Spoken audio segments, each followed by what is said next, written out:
The role of data means how do you learn more about a customer?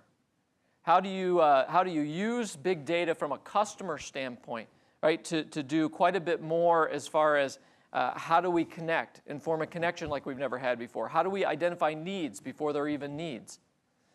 That's what data starts to be used for. All of the research firms are talking about by the year 2017 that they think there will be 50 billion devices putting off data.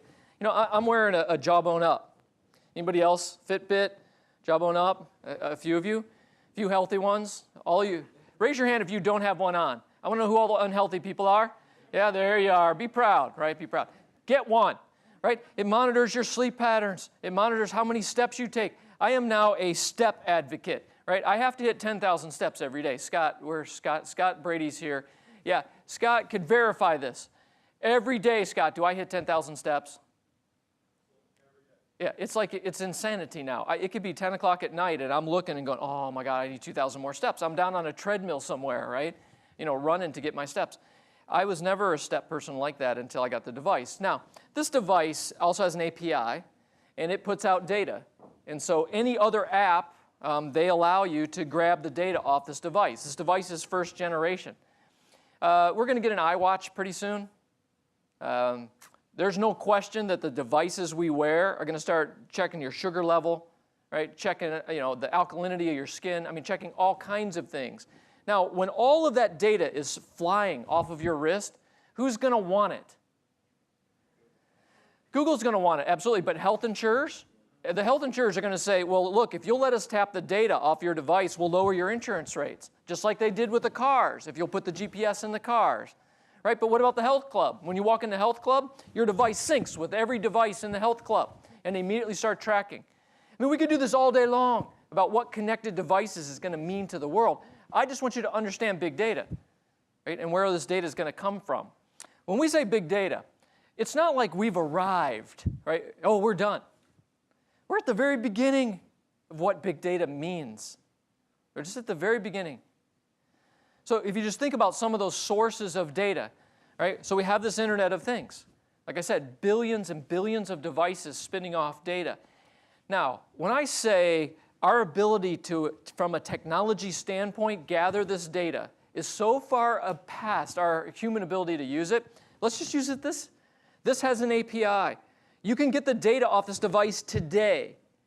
There's got to be 1,000 companies that could benefit from getting the data off this device, and they have no clue. No clue. Now, whose fault is that? The IT department. Now, that's the business side fault, right? The business side people don't understand that they could be grabbing data, right? Internet of Things, huge amounts of data. Social data, right? Or user-generated content, right? Being able to mine what users are putting out online today. Huge amounts of data, and we haven't even begun to understand how to mine that. What about the fact that we're going paperless more and more, right? I mean, it was always a joke about, oh, we're not really going to go paperless. Yeah, we are. We are inexorably going paperless. It's just going to take longer than we've ever thought. But we will be a cashless society. We absolutely will be cashless.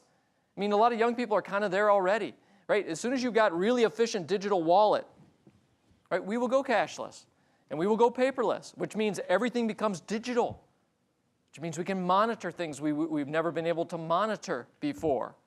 Okay? Or think about the fact that when you go cashless, every transaction then becomes electronic. I mean, today, you know, that we've had that huge shift, right, of cash-based versus electronics like this now, right? But it's just going to keep going. When every single transaction can be done in microsense, can be done electronically with high security, it's going to spin off huge amounts of data. Because now it's not just someone bought, it's where did they buy? What time of day did they buy? How were they feeling when they bought? Was their heart rate higher when they bought, or was their heart rate lower when they bought? And no, you guys are laughing. You shouldn't be laughing. You know, I mean, that's the kind of thing that's going to happen. If somebody's going to walk into an AT&T store, you're not going to want to know that they just bought something. You're going to want to know what was their physical state when they bought it? What time of day was it? Were they male or female? You know, how old were they? And give me all their physical signs when they bought it. Because, look, if my heart was beating at 150 beats a minute when I bought it, and your heart was only beating at 60 minutes, which one of us was more excited about getting this thing? And does that change the way we do nurture marketing to both of us? Yeah, we're not going to bother with you, right? Mr. 60 beats a minute, you don't care about anything, right? But me, I get excited about things. I am a shopper, right? You can sell me lots of stuff.